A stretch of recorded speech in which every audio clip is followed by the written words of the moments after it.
C'est sur la base de cet évangile que les témoins de Jéhovah racontent toutes leurs bêtises et quelques sectes protestantes. Hein, où on dit, vous voyez, Marie a eu d'autres enfants, c'est écrit dans l'évangile.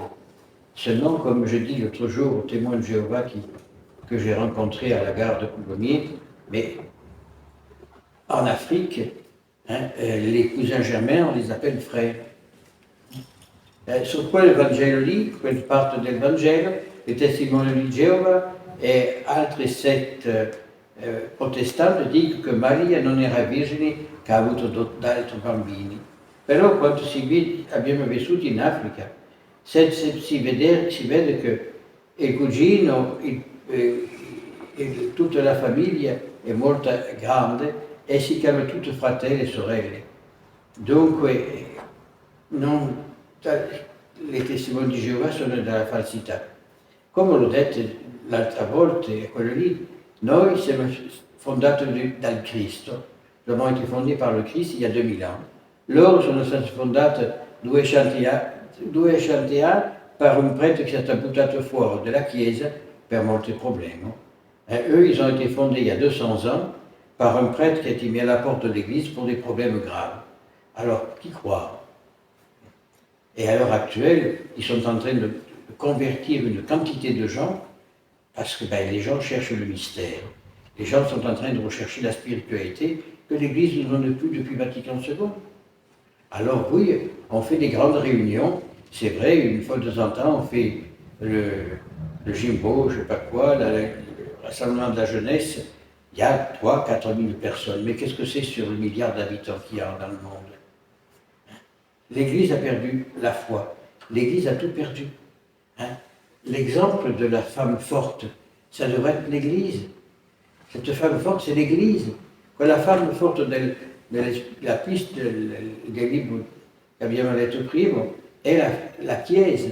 La Chiesa è molto forte, non è mai accende la luce, sempre il lavoro del Vangelo, sicuro, non mica altre cose. È la preghiera. Però adesso è finito tutto. Adesso il breviario, prima noi abbiamo 150 psalmi per la settimana, loro sono su 3 mesi, 50 psalmi al mese. Hanno cambiato tutto e la gente è scappato. Come diceva Monsignor Lefebvre, il Consiglio ha voluto aprire la porta della Chiesa per far entrare dell'aria pura. Et la gente è uscita. Comme disait Monseigneur Lefebvre, avec le Concile Vatican II, l'Église a voulu ouvrir la porte pour faire entrer de l'air pur. Et les gens sont sortis.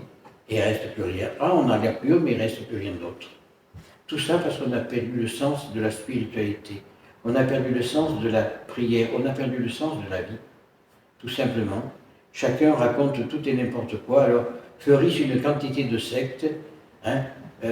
On va prier avec les bouddhistes, le pape a célébré la messe avec des bouddhistes. Alors, je veux bien, mais le bouddhisme n'est pas une religion, c'est une philosophie. Peut-être, mais ils n'ont rien à faire dans l'église. Est-ce que nous, on va dans un temple bouddhiste, on ne peut pas rentrer? Est-ce que dans une mosquée, on ne peut pas rentrer?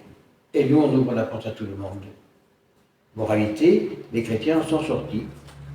Alors, à l'heure actuelle, si tout va mal, c'est pas juste que là, on a perdu le sens du sacré. On a perdu toutes les valeurs fondamentales. L'Église, Malabar, une partie de l'Église catholique en Inde, fondée par l'apôtre Thomas, a refusé de célébrer la nouvelle messe de liturgie. Ils continuent à garder leur site. Qu'a fait le pape? Il a mis les évêques à la porte, il en a mis d'autres. Et ces autres évêques, ils ont tout le clergé et les fidèles contre, parce qu'ils ne veulent pas garder, ils veulent garder leur liturgie. Et ils disent, clairement, je lisais un très bel article du métropolite je ne me rappelle plus le nom, de l'église Malabar. Pour nous, le prêtre, il marche vers l'autel, il ne va pas à reculons. Parce qu'on veut mettre la table de cuisine au milieu de la chapelle, que chacun participe. Non, eux, ils disent, le prêtre est personne à Christ. Le prêtre, quand il est revêtu à l'autel, il est personne à Christ, c'est le Christ lui-même qui est là. Non, le prêtre n'est pas président d'assemblée. Et ça, c'est le malheur. Le sens de la nouvelle liturgie, elle est totalement faussée. Faussée parce qu'on a changé les paroles, on a changé le sens même de la liturgie. Moralité, c'est terminé. Oui, je suis persuadé qu'on va aller dans les années qui viennent vers un certain martyr, un martyr de sang, peut-être pas, mais un certain martyr beaucoup plus subtil par le martyr de la langue, où on va tout détruire. Alors ce qui me fait rire, c'est que des cardinaux qui étaient contre la liturgie tridentine, maintenant qu'ils sont à la retraite, ils courent à Crucigliano, en Allemagne, à la communauté de Saint-Martin, au Saint-Pierre, pour célébrer les pontificaux dans le rite antique, parce que c'est une merveille. Mais oui, mais ils aiment bien les boucles aux chaussures, les glands au chapeau et tout ce qui s'ensuit. L'hypocrisie. Le monde d'aujourd'hui est hypocrite et les cardinaux le sont les premiers. Hein? C'est impensable ce qui se passe dans le monde d'aujourd'hui, cette hypocrisie qui règne dans le monde d'aujourd'hui. Jamais personne ne fait rien. Mais tout est mal fait. Et on dit, ah oui, mais c'est pas moi, c'est le voisin, c'est pas moi, c'est la voisine. Parce que personne n'est capable d'assumer ses propres responsabilités. Oggi, il mondo è la reine dell'ipocrisia. Tutti non fanno più niente. Quando si fa una cretinaggine, non l'ho fatto io, c'est il vicino, c'est la vicina. Nessuno ne vuole assumere una responsabilità. E così tutto va male. Tutto va male e c'è sempre quella bestia di internet che mette la roba, che tutte le novità sono false, così il monde va dans la falsità. Le monde va dans la fausseté parce qu'on proclame des choses qui sont fausses. On proclame des contre-paroles de l'évangile, on transforme l'évangile pour qu'il devienne humain. Stiamo trasformando il Vangelo per togliere la parte divina e per soltanto la parte umana.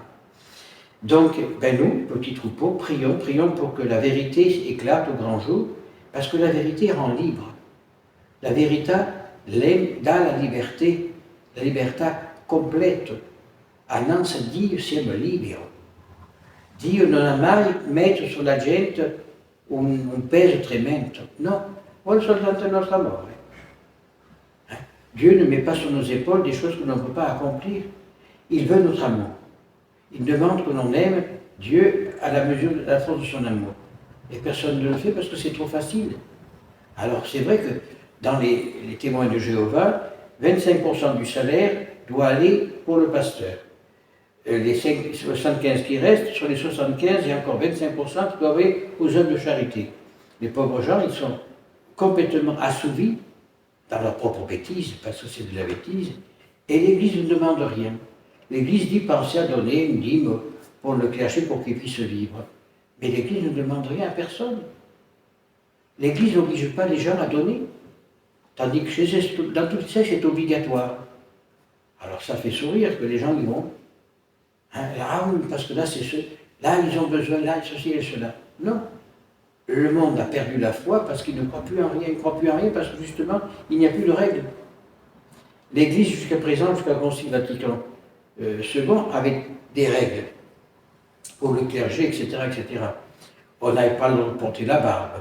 Le prêtre devait être en soutane noire, soutane blanche lorsqu'il était en Afrique. C'est des détails, mais des règles strictes. Maintenant, on voit des jeunes prêtres qui ont la barbe. Pourquoi? C'est la mode. Mais le droit canon n'est plus respecté, malgré qu'il y avait une... C'est à travers là que les petites choses qu'on voit les grandes. Tout va male. Non c'è più regola. La gente oggi, les prêtres, fanno quello che loro pare piace. Prima non c'aveva la talare, uscivi in talare, non c'aveva il diritto di avere la barba, tutto questo lì. Dei capelli lunghi. Oggi fanno quello che gli piace, facciano un po' comodi. Et questo la gente non li può seguire. C'est pour ça que les gens ne peuvent pas les suivre. Ou alors, monsieur le curé reçoit telle heure à telle heure. Non. Il doit être comme la femme forte être au service de tout à tout moment. Et si tout va mal, c'est pour ça. Alors, prions fortement ces saints martyrs qui ont donné leur vie pour l'Église. Et bien que cette régénération de la foi, cette régénération de la volonté du prêtre de vivre son sacerdoce revienne sur le monde et le monde sera sauvé, ainsi soit.